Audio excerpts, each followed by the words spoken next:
আমার কাছে এরকম হয়েছে যে ট্রিটমেন্ট নিয়েছেন, ট্রিটমেন্ট নেওয়ার পরে আমি সাধারণত 30 দিন দিই, কেউ 40 দিনও রেজাল্ট আসে নাই বা কাঙ্ক্ষিত রেজাল্ট আসে নাই, বলে স্যার রেজাল্ট আসতেছে না, চলে যান। বলবো আবার 1 বছর 2 বছর ফিরে আসতেছে না কেন? এই যে উনার যে সমস্যা, উনার সমস্যা আইডেন্টিফাই। আমাদের মেরুদণ্ড যদি থাকে, মেরুদণ্ডটা এরকম ভার্টিব্রা আছে, ভার্টিব্রায় উনার 2টা জায়গাতে, একটা ঘাড় একটা কোমরে, 2টা জায়গাতে কয়েকটা জায়গাতে হার্ট মানে জেলি দেরি, এই জেলি রগের উপর চাপ দিচ্ছে। এখন রগের উপর চাপ কিভাবে দেবে তার উপর ডিপেন্ড করবে আপনার ব্যথা হবে, ঝিনঝিন হবে, অবশ হবে না কি হবে। ভদ্রলোক একটা ভালো প্রতিষ্ঠানের চাকরি করেন। এখন কেছে যতদিন পর্যন্ত আমার এই ক্ষয় ঠিক না করতে পারবো, যতদিন পর্যন্ত জেলি ঠিক না করতে পারবো, ততদিন পর্যন্ত ব্যথা ভালো হবে হবে না। আপনি চন্দ্রপুরে জায়গায় যান না কেন, আপনার মঙ্গল গ্রহে যান না কেন, আপনাকে কি পেন কিলার, পেন কিলার খেলে কি হবে? পেন কিলার টোটাল যে ব্যথা, ব্যথাকে নার্ভকে ব্লক করতে আমি ব্যথা বুঝি না, আমার ভিতরে এই জিনিসটা থেকে যায়, এই জিনিস থেকে যায়। কাজে উনি ওনার মতো লোক যে 1 বছর 2 বছর পরে যারা প্রথমে এখানে দ্বিধাদ্বন্দ্ব করবে, নেবো নেবো না, নেবো করবো না, বড় ডাক্তার দেখাবে, আবার পরে স্পেশাল হাসপাতালে ঘুরে আসে। যে ট্রিটমেন্ট নিতে যায়, গতকালকে একটা রোগী ভালো হয়ে গেছে, সে 20 দিন ট্রিটমেন্টে ভালো হয় নাই। ইনডোরে পেশেন্ট, ইনডোরে সাধারণত আমাদের রেজাল্ট দ্রুত আসে, 20 দিনে ভালো হয় নাই। স্যার চলে যাবো, ভালো হয় না। আমি ভাই পড়ছি দিচ্ছি 30 দিন কমপ্লিট করেন। 27 দিনের দিন বলতেছে যে স্যার টোটাল ভালো হয়ে গেছি, টোটাল ভালো হয়ে গেছি। আর আপনি তো চলে যাবেন, আপনি দ্বিধাদ্বন্দ্ব বকতেন। এরকম অনেক ক্ষেত্রে কিছু হয়, কিন্তু আমরা কি করি, ন্যাচারাল পদ্ধতিতে ট্রিটমেন্ট দিই। ন্যাচারাল পদ্ধতি ট্রিটমেন্ট দিতে কার কতদিন লাগবে আল্লাহ তাআলা ছাড়া কেউই জানে না ভাই। আমি অভিজ্ঞতার আলোকে বুঝি, লক্ষ লক্ষ রোগী আমার কাছে ভালো হচ্ছে, এর অভিজ্ঞতার আলোকে বলি। তার অনেকেই কমপ্লিকেট আলোচনা দেখলে এখন এইটা হাড় ক্ষয়, প্রচলিত ট্রিটমেন্টে বলা হয় হাড় ক্ষয় জীবনে ভালো হবে না, এমএনডি ভালো হবে না, মাইগ্রেন ভালো হবে না, আইবিএস এগুলো ভালো হওয়ার রোগ না, পেটের সমস্যা ভালো হবে না, সারা জীবন মৃত্যুর আগ পর্যন্ত চলতে থাকবে, রিউমেটয়েড আর্থ্রাইটিস ভালো হবে না, বাত ভালো হবে না, মৃত্যুর আগ পর্যন্ত ওষুধ চলবে। প্রচলিত আমাদের সিস্টেম মাথার মধ্যে কিন্তু সেই জিনিসটা গেঁথে আছে। বাট শশী হাসপাতাল টোটালি ডিফারেন্স। দেখেন আমি যেটা করতেছি সরাসরি কিন্তু লাইভ কাটা ছিঁড়া করে এগিয়ে না, বুগলো ওনার বক্তব্যগুলো দিচ্ছি, এবং আমার যতগুলো আমার শুধু এরকম দেওয়াই আছে 1000-এর ঊর্ধ্বে। ভালো হয়ে যাওয়ার পরে রিভিউই 1500-এর ঊর্ধ্বে। দেখেন শুধু রুগীদের, সব রুগী তো আমার সময় হয় না রে ভাই। কেন ইনি বিদেশে যাচ্ছেন ভালো হচ্ছেন না কেন? ওনার সমস্যা তো রয়ে গেছে, সমস্যা তো এইটা রিমুভ করতে হবে। কিভাবে রিমুভ করবো? ওই কি অপারেশন, অপারেশনের সাকসেস রেট কেমন আপনারা আমার থেকে ভালো জানেন, আমি কোনো কন্ট্রোভার্সিতে যাব না, বা অনেকে ভয় পান। আমার কাছে এরকম রোগী আসছে 3 বার অপারেশনে সাকসেস হয় না, আমার কাছে ভালো হয়ে গেছে, আপনার ভিডিও দেখবেন। এখন উনাকে আমাদের যেটা করতে হবে, এই হাড় ক্ষয় পূর্ণ করতে হবে। আমরা বাস্তব অভিজ্ঞতায় দেখছি যার ভিটামিন ডি লেভেল 50-এর কম, 20 থেকে 100 যে ইউনিট নর্মাল ধরা হয়, 50-এর কম, তার হাড় ক্ষয় হইতেই থাকে, ভালো হয় না। সেই কারণে প্রচলিত ট্রিটমেন্টে আপনার যদি ভিটামিন ডি লেভেল 25 থাকে, আমরা বলবো যে আপনার নর্মাল। শশী বলবে নো, আপনার 50-এর উপর থাকতে হবে, সারা জীবন 50-এর উপর থাকতে হবে। থাকলে দেখবেন কি যে আর লাইফস্টাইল ভেরি ভেরি ইম্পর্টেন্ট। আমরা গুরুত্ব কম দিই, আমরা মনে করি কি যে ওষুধ, আমাদের মাথার মধ্যে দুই গেছে ওষুধ ওষুধ ওষুধ ওষুধ খাবো ভালো আছে, ওষুধে অনেক ভালো হয়, 30 কিছু রোগ ভালো হয় না, লাইফস্টাইলের প্রয়োজন আছে। আমরা এখানে কম্বিনেশন দিই। আমরা উনার ঘাড়ে এবং কোমরে যেখানে যেখানে হাড় ক্ষয় হয়ে গেছে সেটা রিফিল করার জন্য যা যা করতে থাকি, combination treatment, group of treatment. আসি বলতে ভাই আকুপাঙ্কে দেবেন নাকি? ভাই আপনার এটা ভালো করতে যা লাগে, ঠিক কিনা? আপনার ভালো করতে যা লাগে তাই কর, লাইফস্টাইল ফলো করতে লাইফস্টাইল করবো, আকুপাঙ্চার দিতে আকুপাঙ্চার দেবো, ডিটক্স দেবো, ওজন থেরাপি দিতে ওজন থেরাপি দেবো। আমার রেজাল্ট কেমন কি দিলাম বড় কথা না, বড় কথা আমি এখান থেকে রিলিফ চাই। আর যাবো কোথায় ভাই? সমর্থন আছে, ইন্ডিয়া গেছে 4 বার, না 4 বার নো রিজা। ব্যাংকক গেছেন একবার না কয়বার, মাত্র একবার নো রিজা। তো আর যাবো আর দেখতে পরিকল্পনা বয়স ভাই দেখতে যে ভাই চীনে আমি ডাক্তারি করতাম, ডাক্তারি করতে গেলে সেখানে 70 বছর বয়স ইয়াং মনে করে, আবার কি 40 বছর 50 বছর হচ্ছে আমরা বুড়া খাদের নাম দিই। ওয়াই? লাইফস্টাইল বলটিকশন করেন। হ্যাঁ, তবে এর শুধু একক না, আমরা যে খাদ্যদ্রব্য খাই, খাদ্যদ্রব্যগুলো নির্ভেজাল হতে হয়। প্রত্যেকটা খাদ্যদ্রব্যের মধ্যে মাত্রাতিরিক্ত কীটনাশক, হরমোন, থাকে কেমনে ভালো থাকতাম। কাজে আমরা একটা কম্পিটিশন, শশী গ্রুপ যেটা পড়তেছে একটা কম্পিটিশন, হেলদি থাকার জন্য যা যা করবে সে অ্যাডভাইস করে দিচ্ছে, ক্ষুদ্র প্রসার চেষ্টা করতেছে।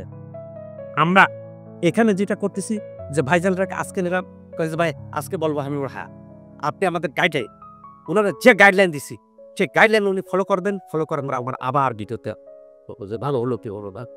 কেন যেখানে বড় বড় বিশ্বের বড় বড় হাসপাতাল ও হচ্ছে শশীর শক্ত একটা হাসপাতাল কেমনে সম্ভব?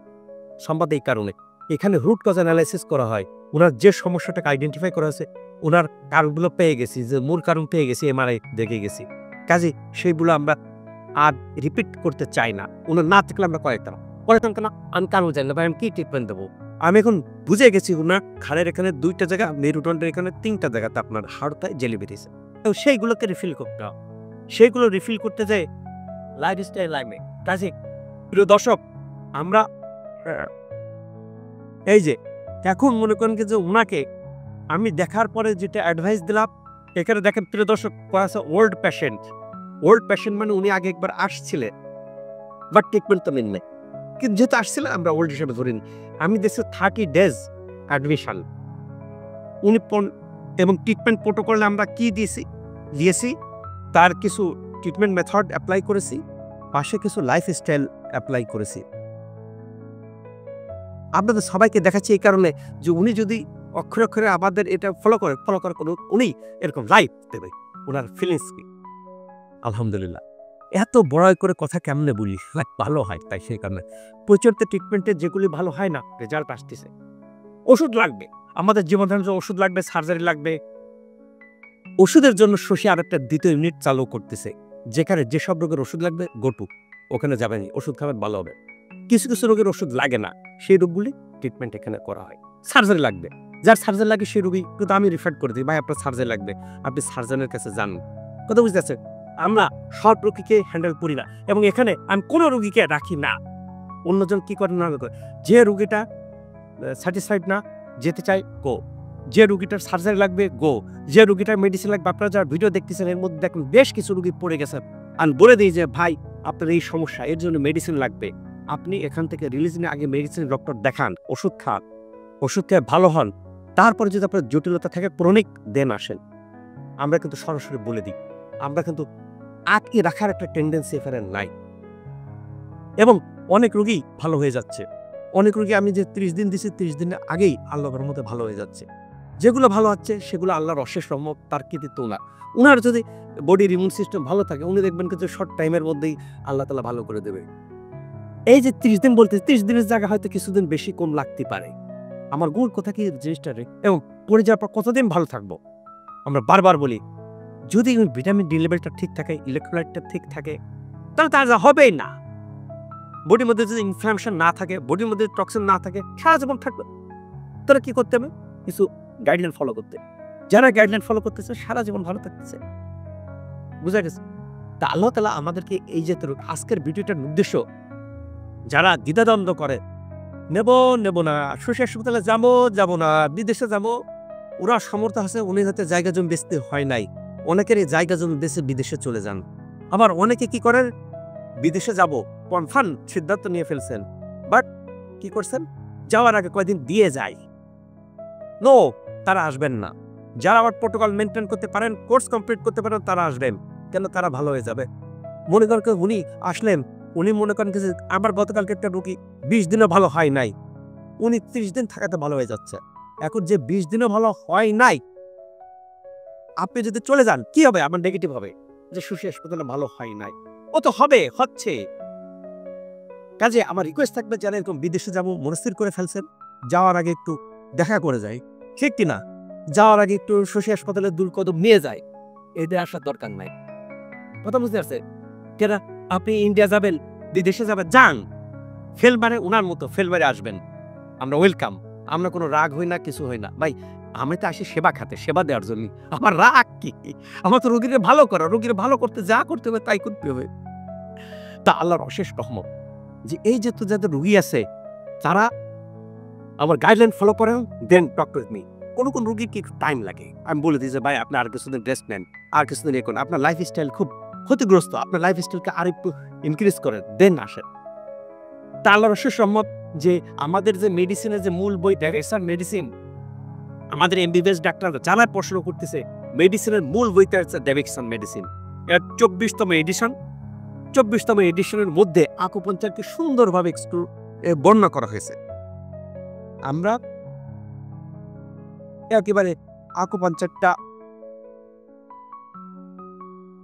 ডিটেইলস সহ, আমাদের দেশের ডক্টররা খুব এক্সপার্ট, খুবই দক্ষ। আমার ভাই সৌভাগ্য হয়েছে দেশে বিদেশে যাওয়া।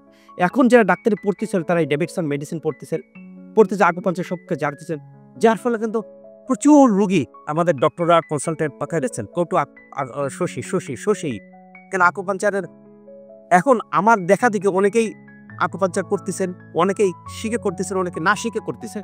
ওরা দূর কি নীল দিলেই কাজ হচ্ছে না। কাজে সবাই ইথিক্যাল, যেখানে ভালো চিকিৎসা দেওয়া হয় পাইওনিয়ার, সেখানে পাঠাচ্ছেন, আসতেছেন, ভালো হয়ে যাচ্ছে। কাজে আমরা একটা কম্প্রিহেন্সিভ ইন্টিগ্রেটেড সিস্টেমের মাধ্যমে এই যাদের সমস্যা আছে, সমস্যা থেকে মুক্ত থাকবো, ভালো থাকবো। আল্লাহ তাআলা আমাদের সবাইকে ভালো রাখুক এবং ধর্মীয় বিধান পালন করার তৌফিক দান করেন। এই প্রত্যাশা রেখে আমি শেষ করছি। ডক্টর আসিফ শরীফ ইসলাম।